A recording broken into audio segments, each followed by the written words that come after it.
Thank you very much, Neil. It is a delight to be here, and I am here and have been in New Zealand for nearly 40 years because of you. Because of the reputation that you have created in agriculture, in sustainable agriculture.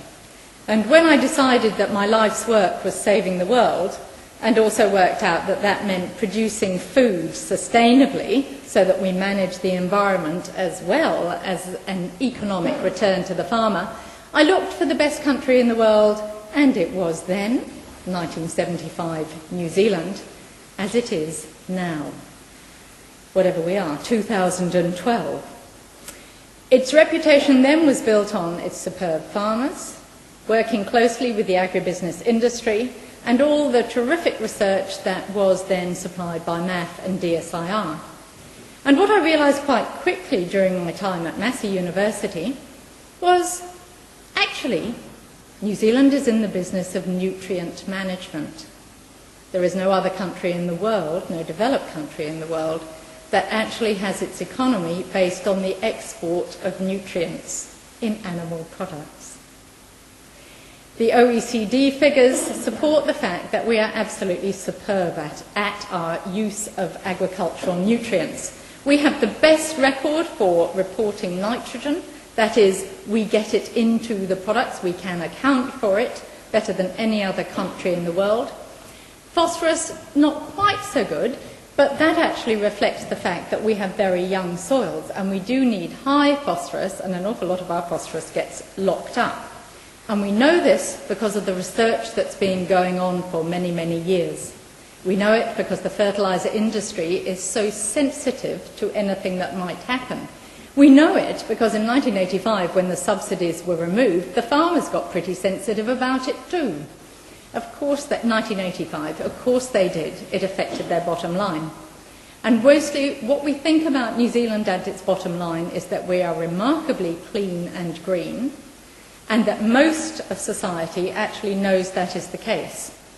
If you look at the public understanding of what's going on in New Zealand, there's about 5% of people who think we've got a major problem in terms of our environment, and it's remarkable that that 5% is the one that dominate the news.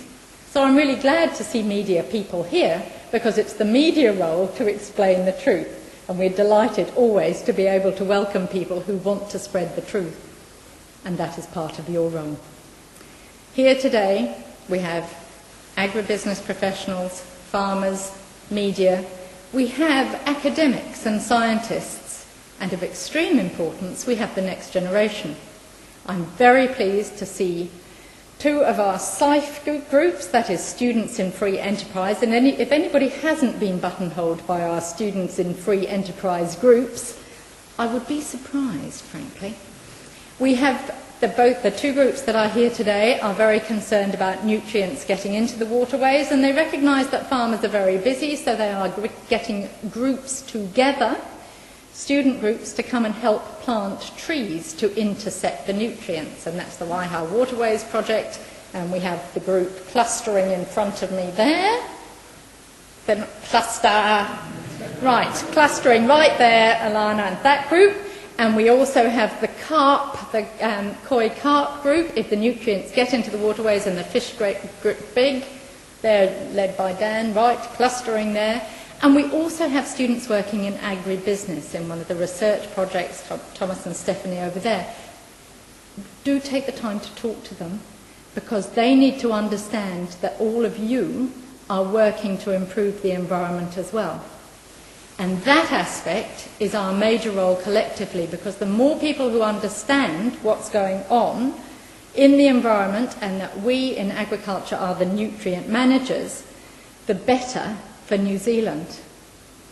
Most of our product goes out, the primary product goes out to other countries where they enjoy our nutrients. Of course, we must have fertiliser to replace those nutrients, otherwise we would be not sustainable.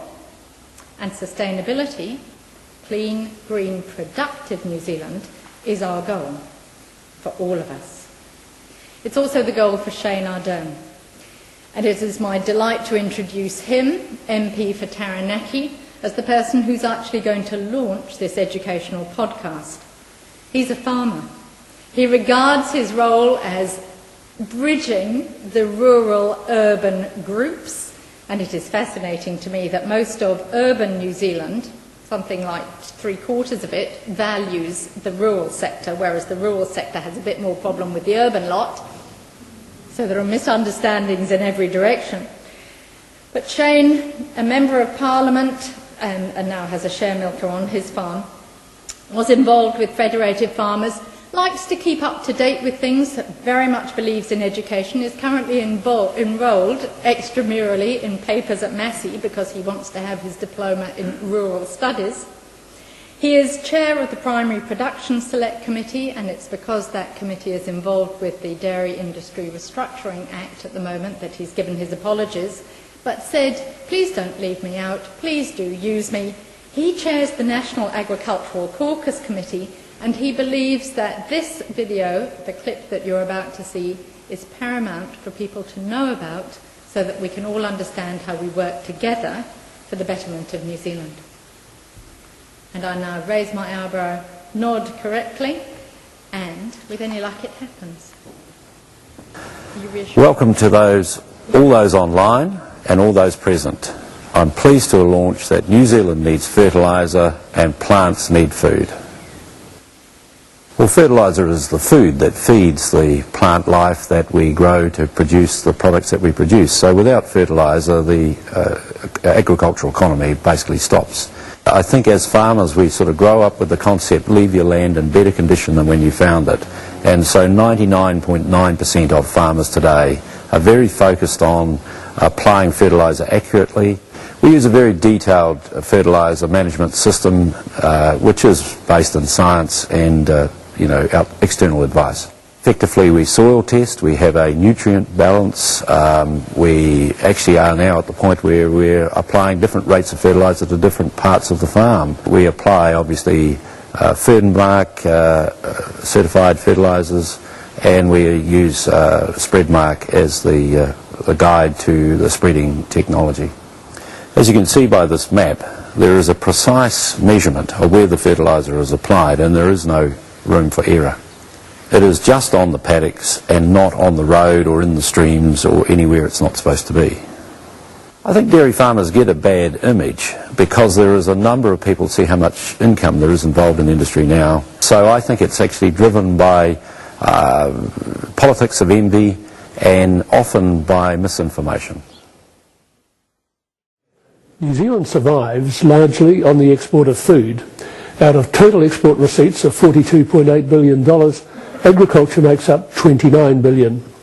Further, agricultural exports have increased $7 billion in 4 short years. The story gets even better. The Ministry of Agriculture and Forestry predicts farm-generated exports will climb a further 35% by 2015.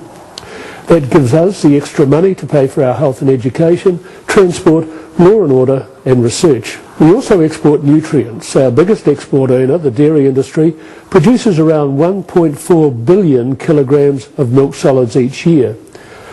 According to Dairy New Zealand, we need to apply 700 grams of 20% potassium super for each kilogram of milk solids we produce. We can't sustainably produce food if we don't apply fertiliser.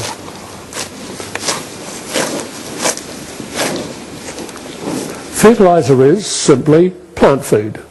Plants are eaten by animals and then humans are eaten directly. When plants grow, they mine the nutrients or the food that they need.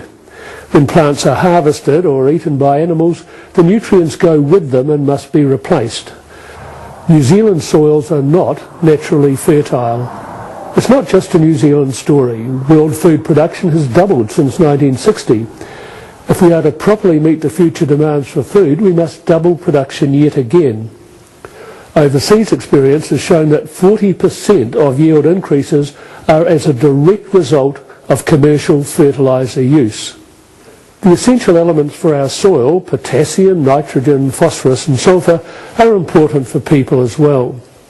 Dr. Ed Uthman of the American Board of Pathology has measured the potassium, nitrogen, phosphorus and sulphur our bodies contain. In New Zealand we take the health of our soil and with it our plants and animals extremely seriously.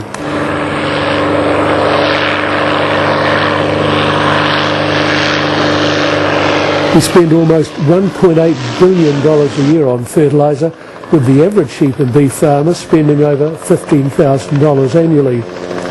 Dairy farmers spend $72,000.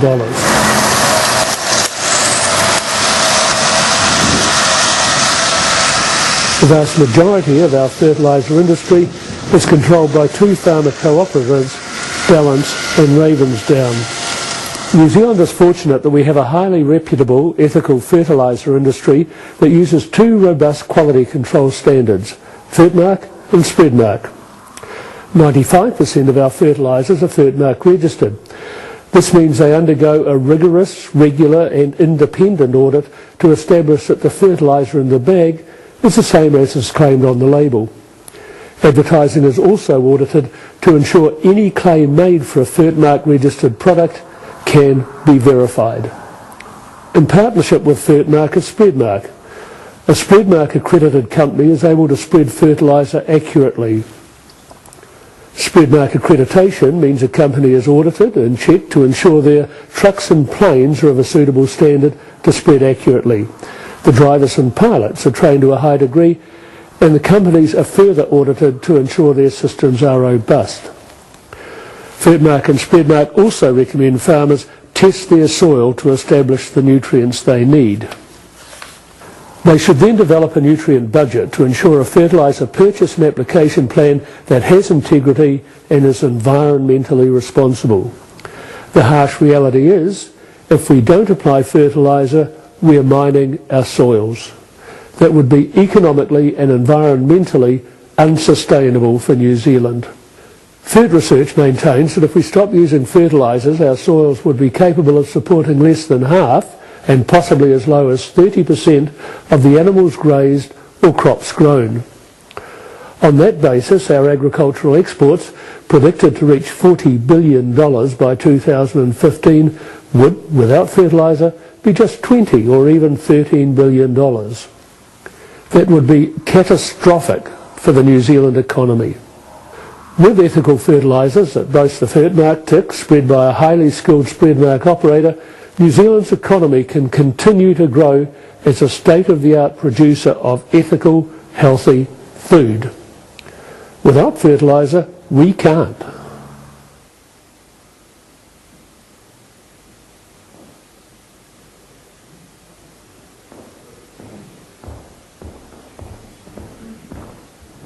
That is such a simple message.